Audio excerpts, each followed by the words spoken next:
Selamat pagi Pak, perkenalkan nama lengkap saya Katarina Teva. Saya dari kelas 2019C. Di sini saya akan mereview novel yang berjudul Perahu Kertas. Penulisnya Dewi Lestari atau yang biasa dipanggil Di. Tebal bukunya 444 halaman. Penerbitnya Treude Pustaka Sejati dan Benteng Pustaka. Tahun terbitnya 2010. Sinopsisnya, Perahu Kertas, sebuah novel fiksi karangan penulis wanita Dewi Lestari atau yang biasa dipanggil Di. Dalam bukunya, cerita dimulai dengan kisah seorang pria yang bernama Keenan. Ia adalah remaja yang telah menyelesaikan pendidikan tingkat SMA di Amsterdam, Belanda. Keenan memiliki cita-cita menjadi seorang seniman pelukis. Namun, ayahnya tidak mendukung cita-cita anaknya itu. Ayahnya lebih mendukung Keenan untuk mengambil studi perguruan tinggi di Fakultas Ekonomi. Dengan terpaksa, Keenan mengalah dengan keputusan ayahnya itu. Dalam ceritanya, ada seorang wanita yang bernama Kugi.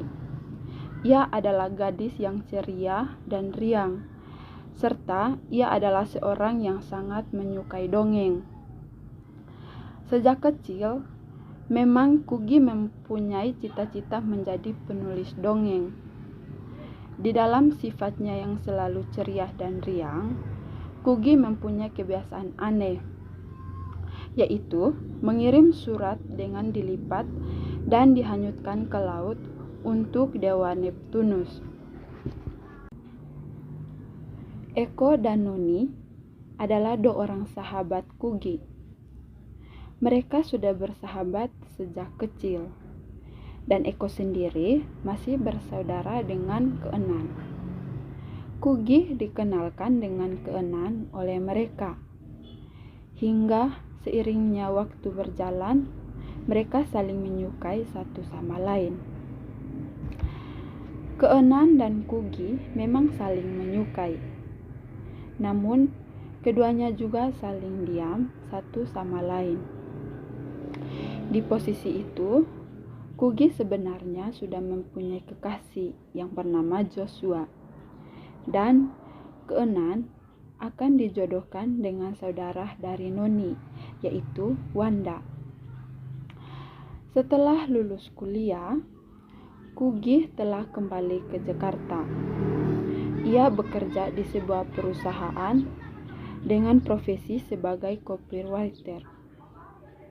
Sedangkan Keenan masih memiliki tekad untuk meraih cita-citanya itu, yaitu menjadi seorang pelukis.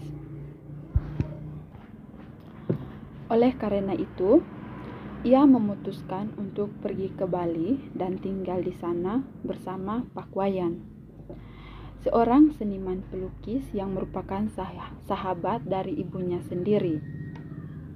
Di sana, Keenan bertemu dengan Lude Laksmi, keponakan dari Pak Wayan.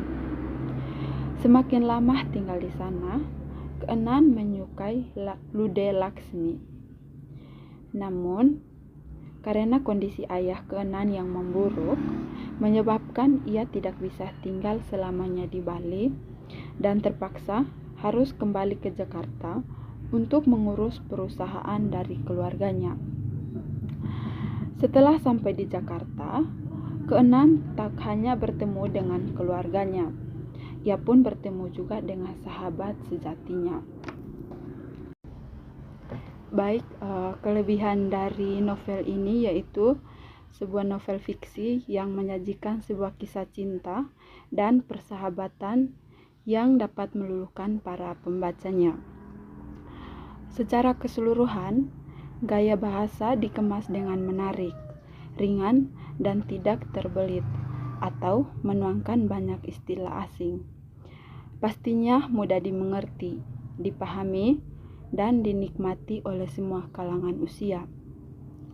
Lalu kekurangan dari novel ini yaitu menyajikan kisah cinta dan persahabatan yang memang secara umum sehingga alurnya mudah ditebak. Latar tempat yang selalu berbeda membuat para pembaca harus lebih konsentrasi dalam berimajinasi saat membacanya. Sekian review novel dari saya. Terima kasih.